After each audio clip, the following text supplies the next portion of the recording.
আসসালামু আলাইকুম দর্শক, কেমন আছেন সকলে? আশা করছি দেশ এবং দেশের বাইরে যেখান থেকে বসে আমার এই ভিডিওটি দেখছেন সকলে অনেক ভালো আছেন। গত ভিডিওটি দেখেছি আমরা মেরিন ড্রাইভে যাচ্ছি। তো মেরিন ড্রাইভে যেতে যেতে মেরিন ড্রাইভের সৌন্দর্য উপভোগ করছি। সাগরের সাথে আপনার যে এক অসীম টান সেটা আপনি আসলে দেখতে পারবেন মেরিন ড্রাইভে। আর এক পাশে পাহাড়ের সৌন্দর্য তো রয়েছে, আর সমুদ্রের যত দূর চোখ যাচ্ছে সমুদ্র আপনাকে শুধু তার কাছে টানবে। আর পাহাড়ের সৌন্দর্যের কথা তো বলে শেষ করা যাবে না। সমুদ্রের অপরূপ এক লীলা এখানে, সমুদ্রের কিনারে ঢেউগুলো আছড়ে পড়ছে, এই এক অপরূপ দৃশ্য। তো মেরিন ড্রাইভে না আসলে আসলে আপনি বুঝতে পারবেন না এর সৌন্দর্য। তো যেতে যেতে আমরা চলে যাব এখন মেরিন ড্রাইভ দিয়ে সোজা বাংলাদেশের শেষ প্রান্তে, বাংলাদেশের শেষ সীমান্ত। এটা দেখার মজাই আসলে অন্যরকম।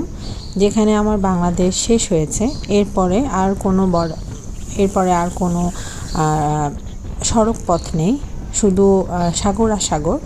আর সাগরের ওই পারে রয়েছে মায়ানমার। তো এটা আসলে দেখার মতো একটা জিনিস, তাই দেখতে যাচ্ছি।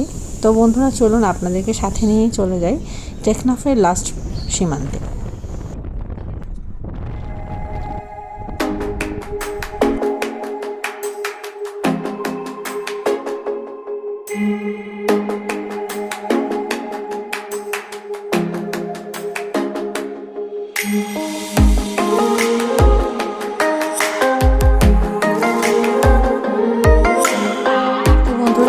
মেরিন ড্রাইভের শেষ প্রান্তে আমরা প্রায় টেকনাফের কাছাকাছি চলে এসেছি। এটাই টেকনাফ। তো টেকনাফ ট্যুরটা আমি আপনাদেরকে ঘুরে দেখানোর চেষ্টা করবো ইনশাআল্লাহ। আপনারা সাথেই থাকুন আর দেখতে থাকুন। বাংলাদেশের শেষ বর্ডার যাচ্ছি। তো এটার আসলে ফিলিংসটাই অন্যরকম কাজ করছে যে বাংলাদেশের শেষ বর্ডার দেখবো টেকনাফ। তো টেকনাফে আসলে যাওয়ার পথে অনেক কিছুই চোখে পড়ে।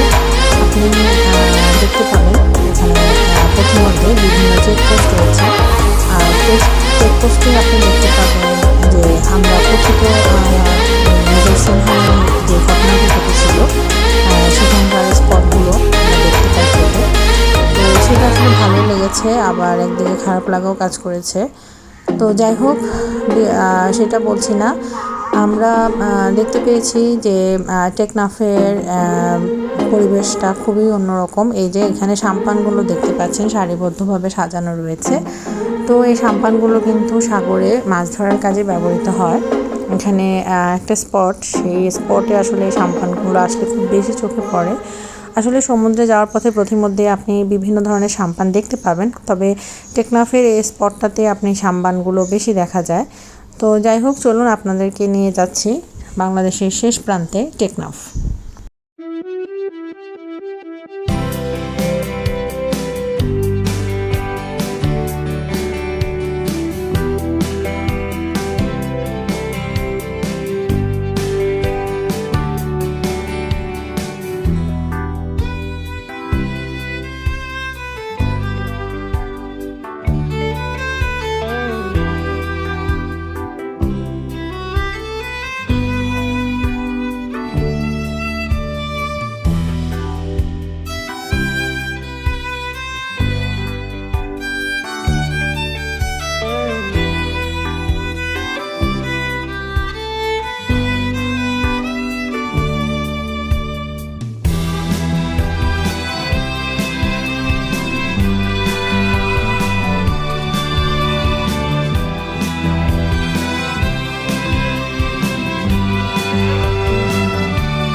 তো প্রথমত যেতে যেতে হঠাৎ করে চোখে পড়লো প্রকৃতির হারে কিনা।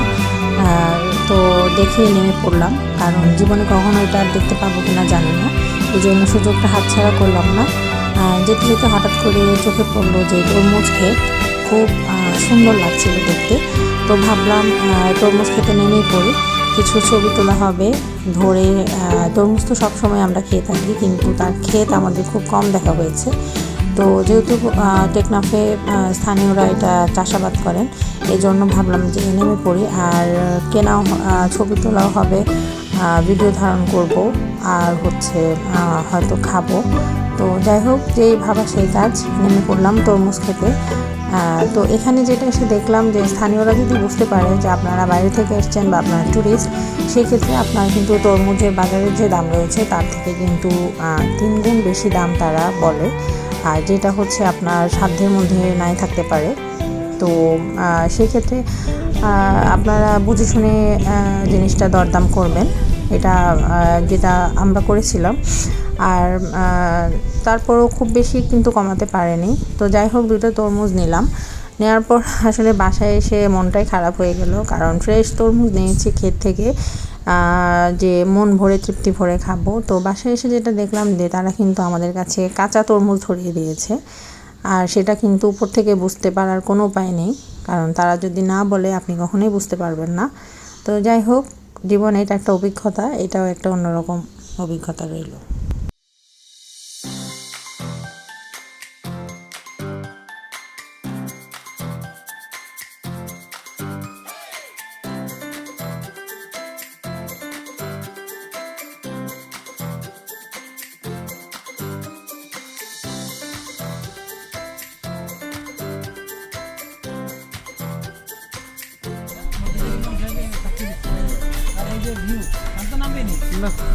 তো টেকনাফে যাওয়ার পথের মধ্যে আমরা যে জিনিসটা সবচেয়ে বেশি চোখে পড়েছে সেটা হচ্ছে টেকনাফের বিভিন্ন জায়গায় জায়গায় আপনি দেখবেন যে লবণ চাষ করা হচ্ছে, লবণের বিভিন্ন স্পটগুলো দেখবেন যে লবণ চাষ করা হচ্ছে। আর এই তো আমরা চলে আসলাম আমাদের সেই কাঙ্ক্ষিত স্থান। প্রথমে যাওয়ার পথে চোখ পড়লো যে আমরা আমাদের সেই টেকনাফ 0 কিলোমিটার চলে এসেছি, মানে এরপরে বাংলাদেশের আর কোনো সড়ক পথ নেই, এরপরে রয়েছে সাগর সমুদ্র।